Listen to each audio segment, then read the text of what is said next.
जय हिंद दोस्तों, स्वागत करता हूं आपका अपने YouTube चैनल सेल्फ स्टडी में। ठीक है, तो आज हम यहां पे पढ़ने वाले हैं। देखिए, क्लास 10th का यहां पे एक मोस्ट इंपोर्टेंट क्वेश्चन और मोस्ट इंपोर्टेंट चैप्टर से ये लिया गया है। जैसे कि क्वेश्चन चैप्टर का नाम है आपके दो घात मतलब द्विघात समीकरण। ठीक है, द्विघात समीकरण क्वाड्रेटिक इक्वेशन।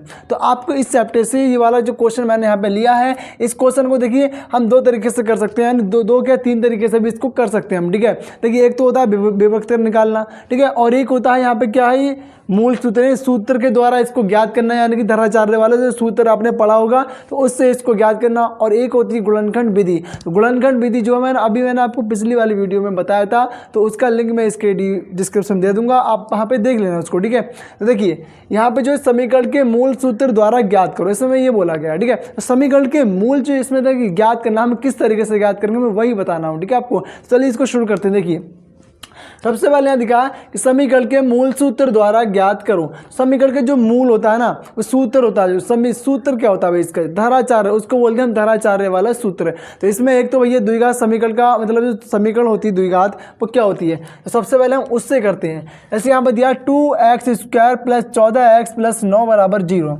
अब यहाँ पे हमें ये पता करना भाई, उसमें जो फॉर्मूला होता है हमारा वो ये होता है। देखिए फॉर्मूला अपना होता है माइनस का b और प्लस माइनस रूट में होता है b² माइनस का 4ac और बट्टे में अपना चलता है 2a। तो ये जो होता है ये धराचार्य का सूत्र होता है। ठीक है, अब देखिए यहाँ पे देखिए a b और c, यानी तीन चीज़ हमें यहाँ पे दी है a b c। तो भैया a b c के मान हमें अगर पता हैं तब अपना क्या होगा, ये फॉर्मूला लगेगा, वरना नहीं लगेगा। तो पहले तो हम a b c के मान निकाल लेते हैं। वो कहाँ से निकालेंगे, आइए चलिए देखते हैं।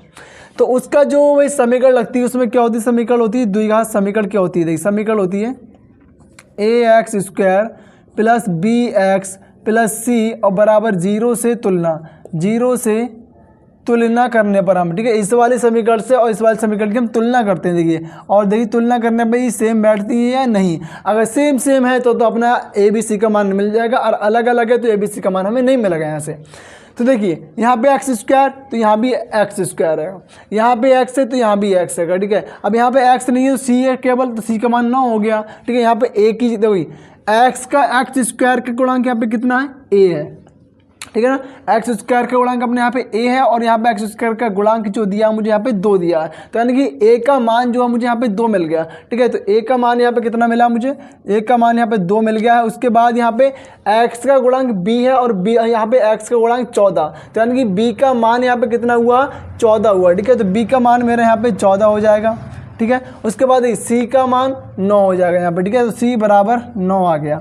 तो यानी a b c हमें तीनों ही इसके जो मान थे निकालने थे वो मिल गए हैं। उसके बाद आपको ये फॉर्मूला लगा लेना। फॉर्मूला क्या होता है, धराचार्य सूत्र से। ठीक है, अब यहाँ पे लिख दी सूत्र से, आप यहाँ लिख देना सूत्र से। ठीक है, तो सूत्र से, तो सूत्र लगाते हैं। चलिए यहाँ पे देखिए माइनस का b। ठीक है, तो क्या करना है आपको, माइनस का b और प्लस माइनस और रूट में करके क्या करना आपको, b² माइनस का 4ac। ठीक है, और उसके बाद बट्टे में चल रहा है आपका 2 और a।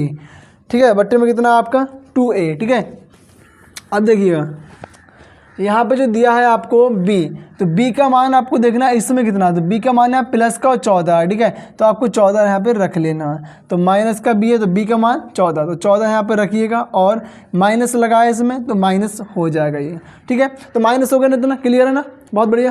देखिए आपको समझना ना, ऊपर ऊपर का मोटा मोटा देखते रहना आप। ठीक है, प्लस माइनस, अब आपको प्लस लगा के माइनस, अभी आपको दोनों ही इसमें लगाने पड़ेंगे। प्लस भी लगा लो इसी तरीके से और माइनस भी इसी तरीके से आप यहाँ पे लगा लीजिए। ठीक है, अब आगे क्या करना है वो देखिएगा। तो आगे आपको करना क्या है, यहाँ पे रूट लगाना है, और b का मान अभी आपने 14 रखा था, तो b का मान यहाँ भी आप कितना रखोगे, 14 रखोगे, और उसका कर दोगे भैया वर्ग।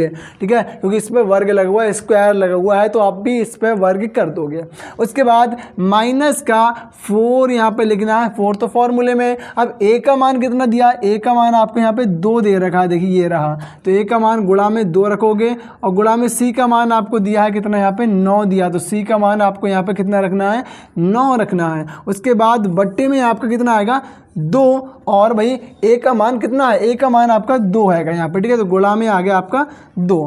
क्लियर, अब आपको इसको सॉल्व करना है। ठीक है, आपके ने सारे जितने भी मान थे पता थे a b c के, आपने वो सब के सब यहाँ पे रख लिए फॉर्मूले में। अब आपको बस कुछ नहीं करना, इस कैलकुलेशन करनी है, इसमें अच्छी सी बस कैलकुलेशन आपको आती है, तो बहुत आसानी से आपको ये क्वेश्चन हो जाएगा। देखिएगा तो सबसे पहले आपको माइनस का 14 को ऐसे ही लिख लेना जैसे लिखा हुआ है, ठीक है। प्लस माइनस भी ऐसे ही रखे रहना। अब पहले अंदर वाला सॉल्व करते हैं, रूट के जो अंदर है, ठीक है। तो देखिए 14 का स्क्वायर कितना होता है, तो 14 का स्क्वायर वही कितना होता है बता सकते हो। तो 14 का स्क्वायर आपका होता है 196 होता है, ठीक है, यानी 196, ठीक है। तो आपको यहाँ रख देना है 196 माइनस से बीच में तो माइनस लगा दिया, ठीक है।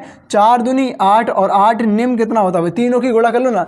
4 दूनी 8 और 8 निम्न कितना होता है, 4 दूनी 8, 8 निम्न 72। तो आपको यहाँ पे 72 लिखना है, 72। उसके बाद आपको यहाँ क्या करना है, 2 दूनी 4 होता है आपको, ठीक है। तो 2 दूनी 4 हो गया ये वाला, ठीक है, इतनी बात। अब आपको क्या करना है इसमें, देखिए 196 में से माइनस करना है आपको 72, ठीक है। तो 196 में से माइनस कर दीजिए 72 को, तो बराबर माइनस का 14 प्लस माइनस और 196 से देखिए 6 में से 2 गया तो कितना बचेगा आपका, 6 में से 2 जाएगा तो बचता है आपका 4।